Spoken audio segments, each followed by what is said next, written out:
Ladies and gentlemen, we are headed to Vancouver, Canada for the upcoming fight night between Reinier the Ritter and Brendan Allen. Brendan Allen is stepping in on short notice after Anthony Hernandez unfortunately had to pull out. This was originally a title contender fight, but now we don't really know. It all depends on how Reinier the Ritter's performance is, and as well as Brendan Allen's, I guess, because if he gets a dominant decision, he can get a title shot. But it's still a very stacked card. There's a lot of Canadians on it, but I will be warning you guys. I did not pick a lot of Canadians, which I'm kind of worried about because I did say in previous episodes that if they're fighting in their home country, they tend to end up winning. As of recently, they've been dominating in their home countries. So that does worry me a little bit. But without further ado, let's get into my predictions. Starting off the card with Melissa Croden going up against Tiana Lisboa. Tainara, excuse me.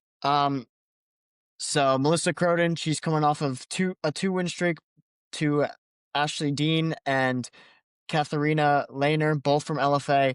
It kind of feels like they just tossed her in here because she's Canadian, because really, other than that, she has nothing else. And then for Lisboa, she is coming off of a win here. It was to Luana Santos, excuse me. She's coming off a loss to an Americana from Luana Santos, a submission, but she is coming off of two UFC wins before that. So she's 2-1 in the UFC. Her wins aren't that crazy. Ravena Oliveira, who we will be talking about later on this card, she did beat. But I'm going to go with Lisboa here. I think the main factor in this fight is the takedowns. Lisboa has Muay Thai striking. Croden has more of a kickboxing style, but it doesn't seem like either one of them is really dangerous on the feet. So I believe that this will go to decision, but I think Lisboa will mix in the takedowns to get the decision, and I think that will play the factor in this fight. So give me Tainara Lisboa to win a 29-28 very close decision. Moving up on the card, we have Azamat Bakoev going up against Yorsi Belgaru. I'm going to go with Azamat here. He is a huge minus 275 favorite, but I think that's for good reason. Belgarui is semi-hyped up right now. Even though he's only 8-3 right now, he's hyped up because he trains with Alex Pereira, and he actually fought Izzy twice in kickboxing. I believe, yes, he was a part of Glory Kickboxing for a little bit, so that's why he's kind of hyped up, because they think he's going to be the next Alex Pereira, but I don't think that. He's very conservative, which is why I don't really like him all that much, but he does have good combos on the feet every now and then, but it's just rarely ever. Where Bakoev has powerful hands, he's shown it time and time again. He is also a kickboxer. Doesn't come from a kickboxing promotion though. And I think exactly like the very first fight, I think he can mix in takedowns. So I think that's the difference here in this fight. But Bakoev has the stronger hands. We've seen him knock out way more people. He's been doing MMA way longer than Belgarui has.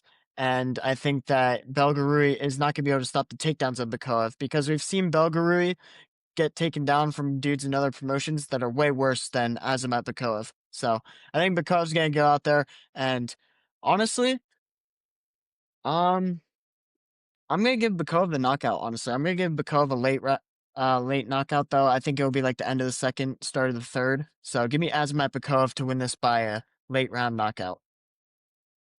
Moving up, we have Stephanie Luciano going up against Ravena Oliveira. We just talked about Ravena Oliveira.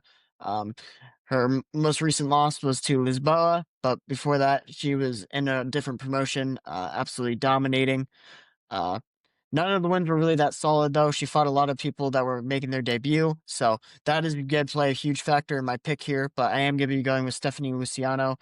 She just lost to Sam Hughes, which was a very close fight, but Sam Hughes has obviously shown that she is a very, very tough fighter, and she just got a big win in her career. But Sam Hughes is one of the hardest fighters to actually beat in the women's divisions, so I'm going to go Stephanie Luciano here. She has a win in the UFC, and she had a draw. Before that, it was the exact same person. It was Talita Alankar. She drawed with her in the Contender Series, and then she beat her in her UFC debut. But what I have in my notes here is that Luciano is a nice technical striker, and she's shown that she deserves to be in the UFC. Oliveira was kind of just thrown in with not a single decent win. I do think she has a chance to mix in takedowns, but I really don't think it's going to play a factor. She's cutting down a weight class and also has had a 2-year layoff. So I don't really trust Oliveira not having a fight in 2 years and cutting down a weight class because I mean she's gonna have weaker punches and she hasn't fought in a while. So I think this is all in favor of Stephanie Luciano. I think the minus 350 favorite is very justifiable, and that's why we're gonna go with her. So give me Luciano to win. Uh 30-27 decision. I think it'll be a dominant decision. Maybe a 29-28 dominant decision. Moving up with Kyle Prepolek going up against Drew Dober. Going against another Canadian here. Like I said, I'm not picking a lot of Canadians on this card. I'm gonna go Drew Dober here. I know he's lost 4 of his last 5. He got knocked out badly by Matt Favola, but Favola is one of the hardest hitting lightweights, probably in the entire UFC. He beat Ricky Glenn by knockout, but that's not that good of a win. And then he lost a decision to Moicano, got knocked out by Gene Silva, but he actually looked pretty decent until he got knocked out. The fight where he got knocked out by Gene Silva, he was actually doing very well against Gene Silva, but then Silva caught him with an uppercut when Drew Dober was trying to get up out of a clinch area. So I'm not going to take that away. That's actually a good performance from Drew Dober. And then Dober just lost to Manuel Torres. So this fight is really going to show if Drew Dober still has it, but I believe he does. He is 36 years old, but so is Prepolek. And Prepolek really, exactly like my fight analysis with Ravine Oliveira, he has not shown that he deserves to be in the UFC. Benoit Saint Denis went out there and dominated him. So I'm gonna give it to Drew Dober. I think Drew Dober is just one of those brawlers that now that he finally has a favorable matchup, I think he's just gonna go out there and knock him out quickly. I think this is gonna be a first round knockout for Drew Dober, and I think he's gonna make a statement and finally get a win. But I think this was the perfect matchup for them to give him if they wanted to keep him in the UFC. So he should go out there and get the finish. Minus 40 favorite for huge reasons. But we have a lot of huge favorites on this card. Moving up, Danny Barlow versus Jordan Santos. Now, I always mention we want picks because I use them a lot for when I want to get a second opinion. I listen to Jacob and Angelo whenever I can. This is Jacob's underdog lock of the week, Jordan Santos. I don't really see why, if I'm being honest. I get that Danny Barlow went to a split decision with Nikolai Varenikov, which I'm guessing that's why. Because that is a very bad look for Danny Barlow. I honestly don't know how they're calling him a prospect when you go to a decision with Nikolai Varenikov.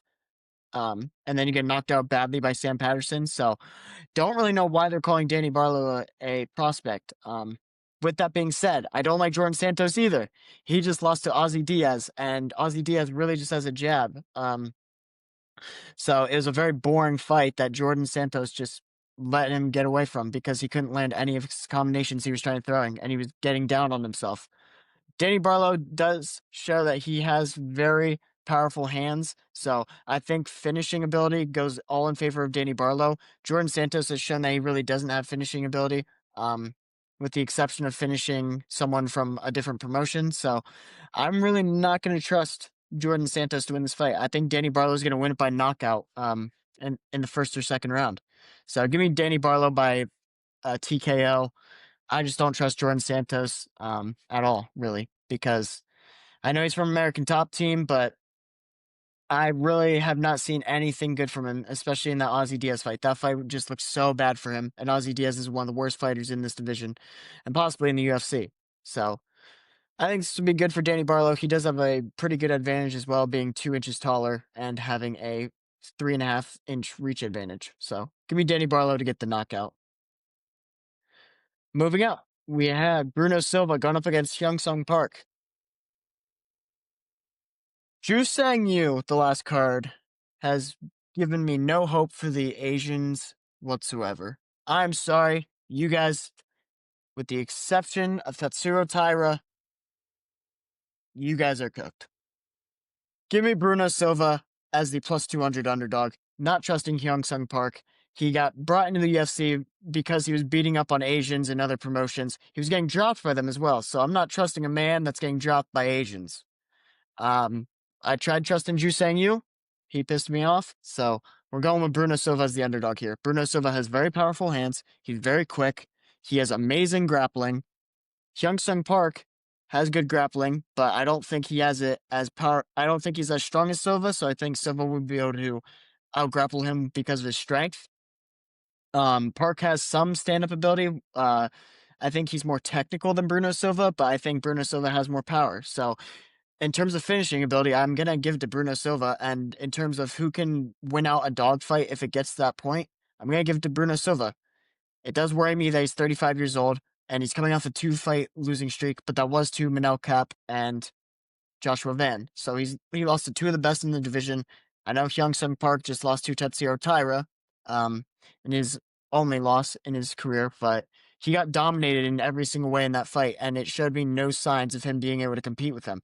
That was the difference between that fight and the two losses for Silva. Silva actually showed throughout those fights that at least he could somewhat hang with them. So that's why I'm going with Bruno Silva here as the 200 underdog. I'm actually pretty confident in this pick. I just can't trust the Asian fighters anymore that come into the UFC.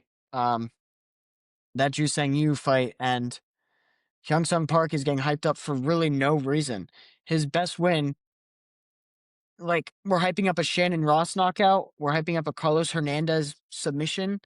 Like, there's nothing here that's telling me that I should pick Hyung Sung Park, except for people hyping him up for no reason. So I'm done doing that. I'm done hyping up prospects that haven't shown that they deserve it. So give me Bruno Silva to win here.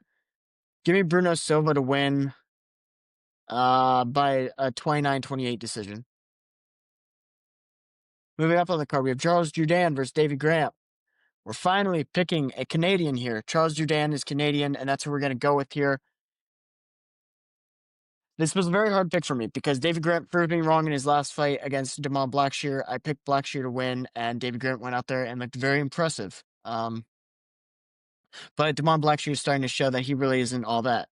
So it's unfortunate for him, but I'm going to go Charles Jourdain. Davy Grant's just getting older and older. It's unfortunate because he's one of those unks that just somehow always finds a way to win. He did get robbed out of his last 5 fights. He's 4-1, but his fight to Daniel Marcos, he easily won that, but they gave it to Daniel Marcos somehow.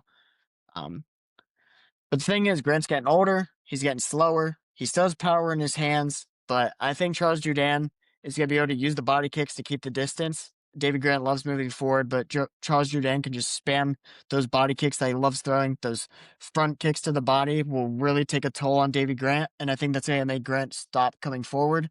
And then Charles Jourdain will just be able to keep the distance at that point. But even if it becomes a dogfight, Grant's not really still going to have the advantage in that. Grant has had a lot of dogfights, but so has Charles Jourdain. Jourdain has shown multiple times that he can weather the storm and come out of a very hard fought fight. So give me Charles Jourdain.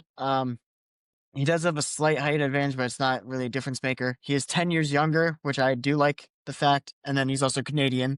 So that's going to play a factor as well because the crowd is going to be cheering for him. So give me Charles Jourdain. I think he'll get a late round KO, probably like third round KO. So give me Charles Jourdain to win this one. I think David Grant's luck's gonna run out because he's just getting older. He's almost 40 years old at this point.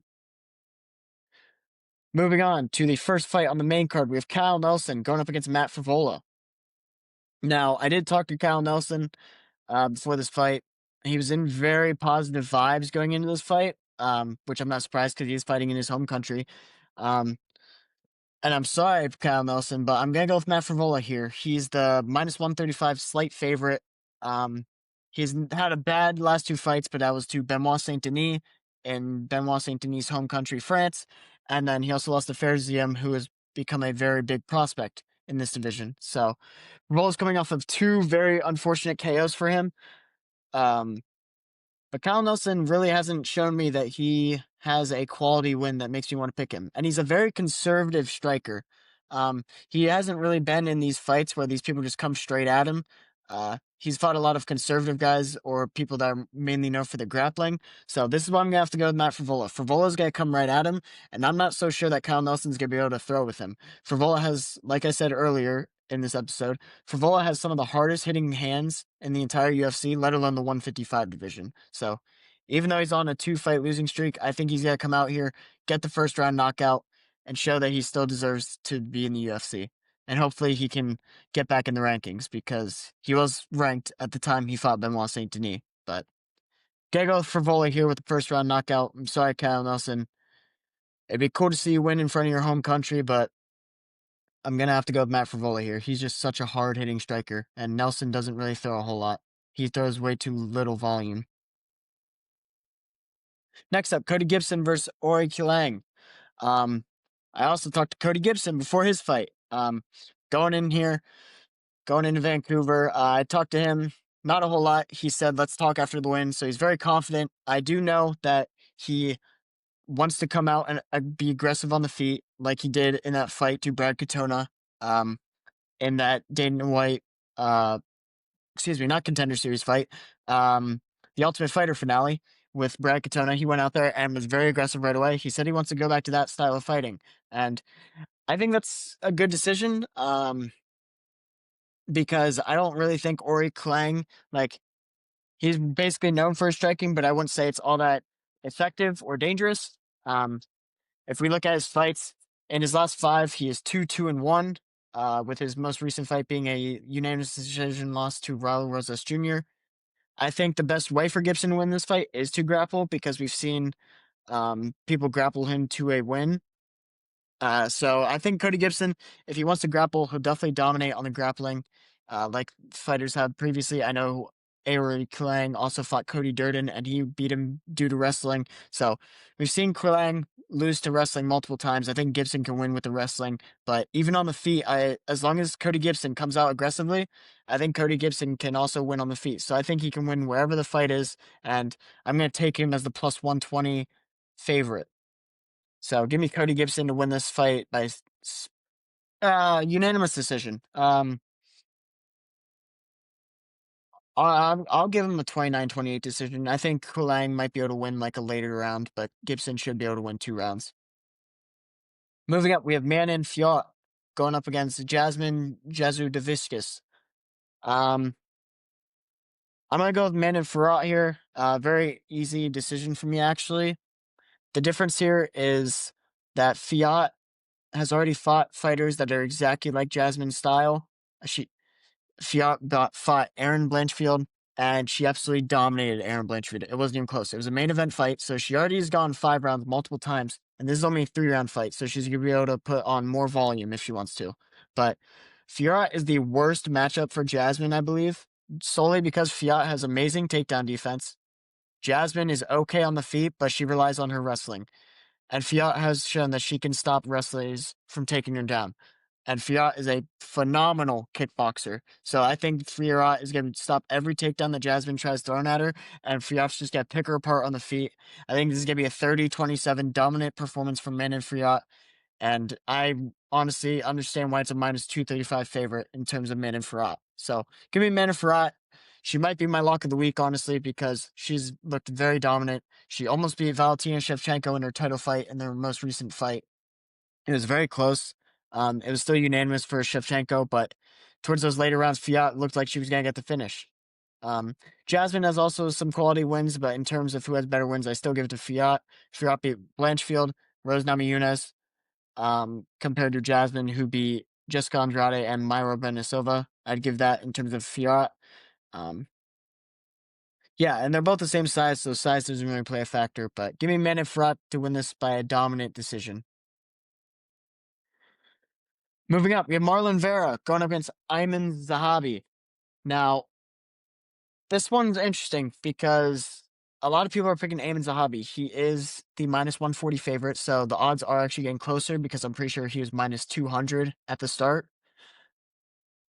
This feels exactly like the Davison Figueiredo Montel Jackson fight, if I'm being honest. They're bringing him up. They're making him have a huge jump in competition. Montel Jackson was barely ranked in the UFC. I forget what his most recent fight was, but his fight jumping from beating, I forget who it was. I can't remember, but he beat an unranked guy and then immediately got jumped up to fighting Davison Figueiredo, who was top 8 at the time. Now Zahabi's doing the exact same thing against Marlon Chito Vera. And Vera's not even old either. He's 32 years old. He has taken a lot of damage on his body in his recent fights. That Sean O'Malley fight obviously was a big beatdown. And then he got out grappled by Davison Figueiredo. But Zahabi really doesn't have that good of grappling. A lot of people are saying that Zahabi's going to be able to out grapple Vera.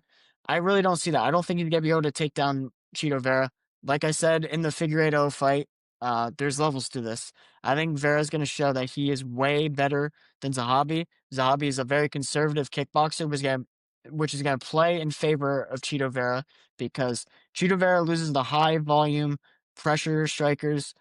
Zahabi is not that at all. So Vera's going to be able to be calm and collective and look for his shots that he wants to take. And so I'm going to go with Cheeto Vera here. Zahabi is in his home country, which could play a factor for him being more aggressive. But I think in terms of finishing ability, you also have to give it to Cheeto Vera. Cheeto Vera has had multiple finishes throughout his career, whereas Zahabi, he really doesn't have any finishes. If we look at his fight to Jose Aldo, didn't finish Jose Aldo, didn't finish Pedro Munoz, didn't finish Javi Basharat, did finish Ori Klang, but that's not really a good finish. And then he couldn't finish Ricky Tercios. So I'm gonna give it to Cheeto Vera. He's plus 120 underdog. I didn't have a lot of underdogs, so this felt like another obvious underdog to go with. Um, Kind of the exact same way as Davison Figueiredo last week. But I'm not giving up on Cheeto Vera when it's not like he's lost to anyone bad yet. He's 2-3 in his last 5 fights, and the losses are a split decision to Corey Sandhagen, a unanimous decision to Sean O'Malley, and then unanimous decision loss to Davison Figueiredo. So he's only lost to the top of the dudes in this division. So I'm not counting out Cheeto Vera just yet until he loses to someone that's lower caliber than him. But he's been fighting up in every single one of his fights. So I don't know why we're counting him out just yet. So give me Cheeto Vera to win this fight. Um, Give me third round KO. I think Cheeto Vera will find the KO in later rounds because Cheeto Vera does tend not to start slow, which sucks, but I think he'll be able to find the KO in the later rounds when Zahabi starts getting tired. Moving on to the co-main, we have Kevin Holland going against Mike Malott. I am never picking Kevin Holland to win another fight ever again. I can tell you that right now. Kevin Holland, what are we doing against Daniel Rodriguez? We're rocking him on the feet, but then we're shooting takedowns in the third round when we're down 2-0. What are we doing, Kevin Holland? Do you not want to fight anymore? Actually, backtrack. I know that answer. He has shown that he does not care about fighting anymore. He went on Rampage Jackson's show, podcast, excuse me, and he said that he really doesn't care about fighting for the belt. So that shows me that he doesn't care. And he is just such an inconsistent fighter that I cannot go with him. Mike Malott is the minus 140 favorite, and it's probably because of the way Kevin Holland's been speaking and sounding like he doesn't care about his UFC career anymore. But it's just so crazy to me because he goes on these crazy win streaks and you think he's back and then he ends up losing to people like Daniel Rodriguez. So unfortunately, I can't pick Kevin Holland. I've lost the hype for him, as a lot of people have, and I'm going to go with Mike Malott. Holland has shown that he loses to very good grapplers, and Mike Malott has very good grappling and finishing ability on the ground. He has very good submissions, as well as having very powerful hands. So I think on the feet, it's going to be Malott having the advantage. On the ground, I know Kevin Holland has a few submissions tucked away in his belt, but I'd still give the advantage to Mike Malott. So give me Mike Malott to get the second round submission. I'm not trusting Kevin Holland anymore. I'm sorry, but give me Mike Malott to win in front of his home country in Canada. So there's my other Canada pick. I think that's only my second one I pick. Or excuse me, that's the second one I pick on the entire card. Moving up to the main event, we have Reinier de Ritter going up against Brendan Allen.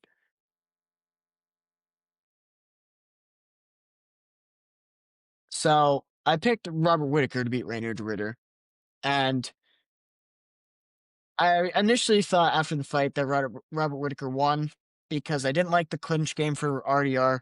But the knees that RDR throws in the clinch are so damaging that when I went back and rewatched it, I gave it to RDR because those knees slowed down Robert Whitaker. So I'm going to go with RDR here. And the reason why, yes, Brendan Allen has the advantage striking, but RDR is going to be able to grab a hold of him eventually. He's going to be able to get him in the clinch eventually. I don't know when it will be, but it's a 5-round fight. I don't think Allen finishes RDR on the feet, and I don't see him dominating RDR either. If Allen tries to take down RDR, I think RDR is actually going to have better wrestling as well. So I'm not really trusting Allen anywhere. If he can somehow stop all the takedowns and push away from the clinch, which no one has shown they can do yet, that's the only way I see Brendan Allen win, is a dominant decision. But I think that's very little chance of happening. In terms of size, RDR has two height advantage and a 3-inch reach advantage. So I'm going to go with RDR here. It's just the only advantage Allen has is striking, but RDR always grabs a hold of people eventually because everyone, it seems like, has an advantage over RDR in the striking, but then he just finds a way to get a hold of them, and that's when it's game over for the opponent. So I think that's going to be this exact fight. I think Brendan Allen might win the first round due to his striking, but RDR is going to eventually get a hold of him sooner or later. And then he's going to start doing the knees to the body. He's going to eventually take down Allen, and he can probably find that finish. I know Allen has a little bit of wrestling, but I don't really see a way where Allen's wrestling is better than RDR's, especially seeing RDR's wrestling against Robert Whitaker and Bo Nickel. So give me RDR to win this fight. Should be a very entertaining card. I'm very excited. I don't really know how the Canada crowd is. I haven't seen a lot of fights in Canada. So very interested to see how their crowd is, but this is a very good card. I'd probably give it like an 8 out of 10 if I had to rate it. But let's check my ratings. What is my record for Canadians on the card? 0-1, 0-2, 1-2, 1-3, 1-4, 1-5, 2-5. So 2-5 on the card. I'm not very excited about that. Just because of the recent home country fighters and their success. But I don't know. I feel like there's not a lot of that. There's not that many good Canadians in the UFC, so I think it's a little bit different here. For other countries, you can kind of make the argument that they have really good fighters, but not really for Canada, because I really couldn't even tell you the best Canadian fighters. So that kind of shows you that they don't really have that many good fighters. Like Mike Malott might be their best Canadian fighter. So with that being said, that's going to wrap up my predictions for UFC Vancouver between De Ridder and Brendan Allen. It's going to be a very entertaining card. I can't wait to watch it. My review episode for the fight night will come out on Sunday. But with that being said, I want to thank you guys for listening, and we'll see you guys next time.